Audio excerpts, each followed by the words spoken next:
What's important for military people to consider about a resume is the resume does not get you a job offer. The resume simply puts you in a position where you can compete for a job offer. Organizations will look at the resume and use the resume either to advance the person in the interviewing process or eliminate the person from the interviewing process.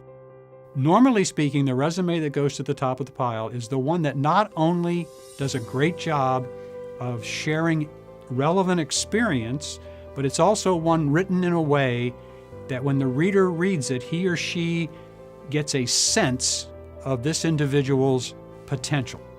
Most companies that hire people out of the military, they're not hiring you for what you've already done. They're hiring you for what you can do, will do. There is no such thing as a standard resume, but we have to start someplace. Companies disseminate resumes electronically. Frequently, there's scanning involved. You don't want to mess with the scanner by having too much stuff on the resume that might confuse it. Highly likely that your resume is going to mostly exist in a digital format. There are a few companies out there now that do not even require the paper resume anymore. That is perhaps going to continue to be the case. Length.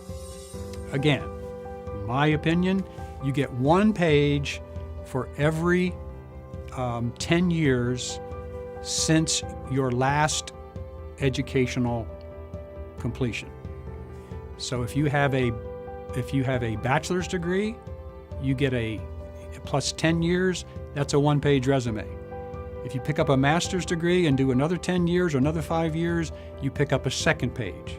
The only exception to the 2-page max is when you're applying for positions with the federal government and frequently with state or local governments.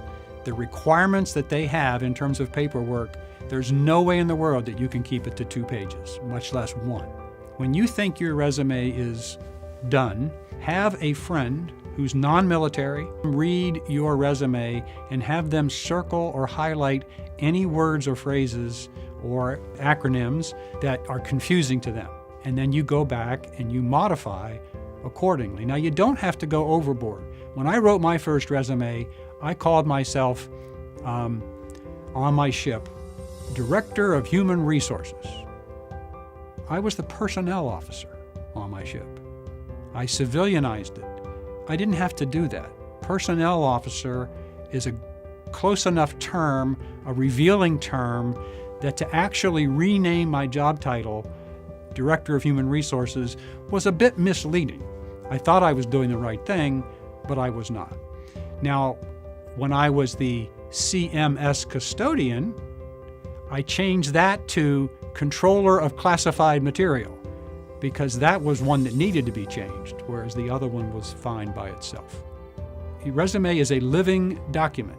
It changes as your career changes. Being succinct, being direct, and trying to be quantitative. I can tell you that I was commended for improving readiness rates on my ship. Well, what does that mean? Well, what if I instead told you that I received the Navy Achievement Medal for reducing equipment downtime over a 2-year period by 37%? Now, are you going to want me to do that job in your company? Probably not. But do you sense in me now that not only was I supposed to do this job, but I also did it well? So I hope as as students, individuals write their resumes, I hope they think about those terms, presenting it in the proper context, a combination of both my experience indicating my potential.